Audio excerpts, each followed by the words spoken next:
Santapan Harian Selasa 22 November 2022.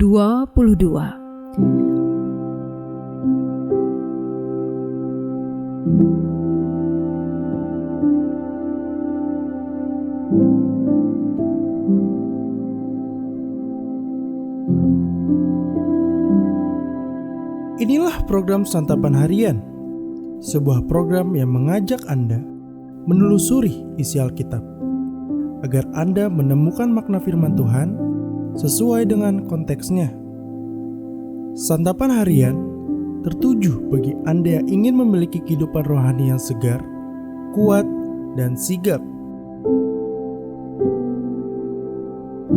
Hari ini kita akan membaca Ulangan pasalnya yang ke-12, ayatnya yang ke-15 hingga ayatnya yang ke-28.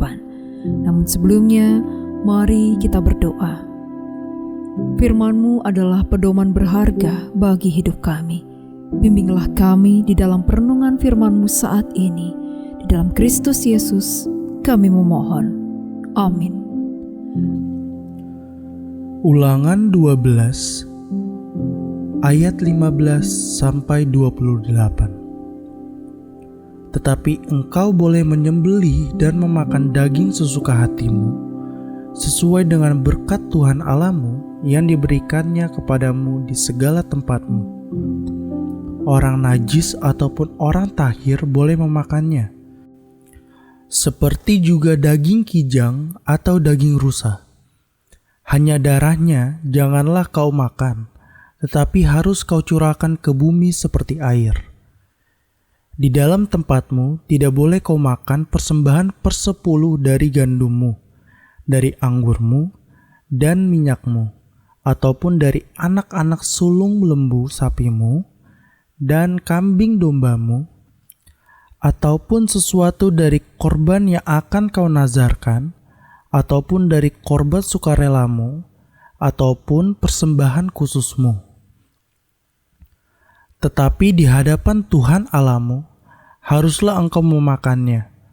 Di tempat yang akan dipilih Tuhan Allahmu, engkau ini anakmu laki-laki dan anakmu perempuan, hambamu laki-laki dan hambamu perempuan, dan orang Lewi yang di dalam tempatmu, dan haruslah engkau bersukaria di hadapan Tuhan Allahmu karena segala usahamu.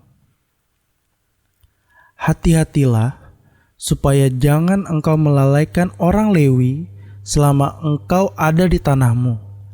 Apabila Tuhan Allahmu telah meluaskan daerahmu nanti, seperti yang dijanjikannya kepadamu, dan engkau berpikir, aku mau makan daging, karena engkau ingin makan daging, maka bolehlah engkau makan daging sesuka hatimu.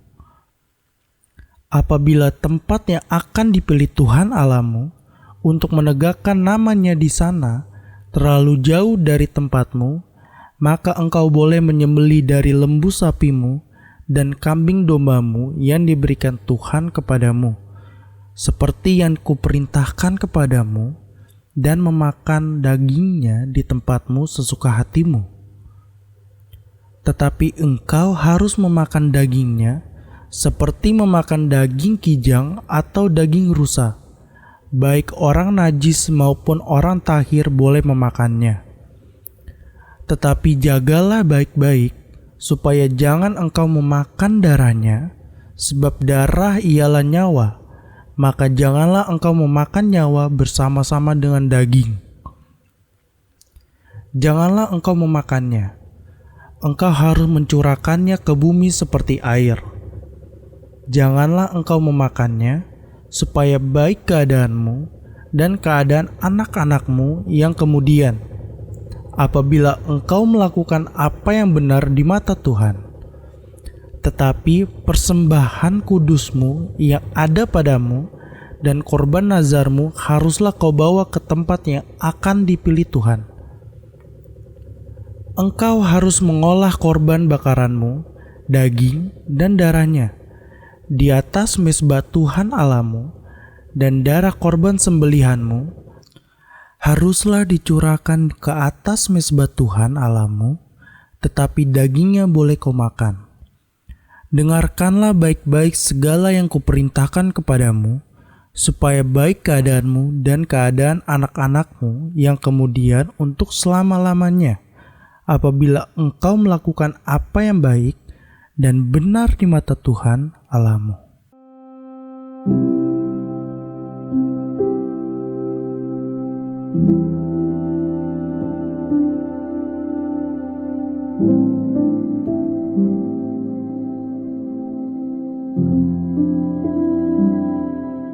Sahabat santapan harian, umat beragama seringkali diperhadapkan pada hal yang boleh dan tidak boleh menurut kitab suci. Dua aspek tersebut meliputi segala sesuatu di dalam kehidupan manusia, tak terkecuali orang Kristen. Perihal boleh atau tidak boleh tentu tidaklah salah. Namun, jika kita hanya berfokus pada kedua hal ini, maka kelak cara beragama kita akan menjadi penuh kekangan dan ketegangan. Umat beriman yang seharusnya dapat hidup dalam sukacita atas anugerahnya justru akan terpaku pada hukum tanpa mencoba memahami apa yang ada di balik hukum itu. Berkaitan dengan hal itu, pembaca pada masa kini akan sangat mudah menafsirkan perikop kali ini dan mengerucutkannya pada hal yang boleh atau tidak boleh semata. Padahal ada maksud Tuhan yang lebih luas yang dapat kita renungkan dengan lebih mendalam. Perikop kali ini kembali membahas ketetapan yang harus dijalankan oleh bangsa Israel saat nanti memasuki tanah yang dijanjikan. Mereka diperkenan mengonsumsi ternak dimanapun mereka tinggal. Semuanya boleh memakannya dengan catatan darah dari ternak tersebut tidak boleh mereka makan. Perintah tidak boleh mengonsumsi darah ini sejatinya berkaitan dengan pemahaman bahwa darah adalah lambang kehidupan. Hanya Tuhan saja yang berkuasa untuk menciptakan atau mengakhiri kehidupan. Dalam rangka menghormati kehidupan itulah darah tidak boleh dikonsumsi. Persembahan persepuluhan dari hasil pertanian mereka juga tidak boleh dikonsumsi. Itu karena hasil pertanian digunakan untuk menciptakan persaudaraan di tengah bangsa tersebut. Dan mengingat suku Lewi yang hidup berdasarkan hasil persembahan itu karena mereka tidak punya tanah. Rupanya ada prinsip mendasar di balik apa yang boleh dan tidak boleh. Pada bacaan kali ini, prinsip yang hendak dibangun adalah penghargaan atas kehidupan dan keadilan. Maka dari itu, kita memerlukan hikmat Tuhan untuk menemukan prinsip tersebut dan mengaplikasikannya dalam hidup kita sehari-hari. Mari kita berdoa.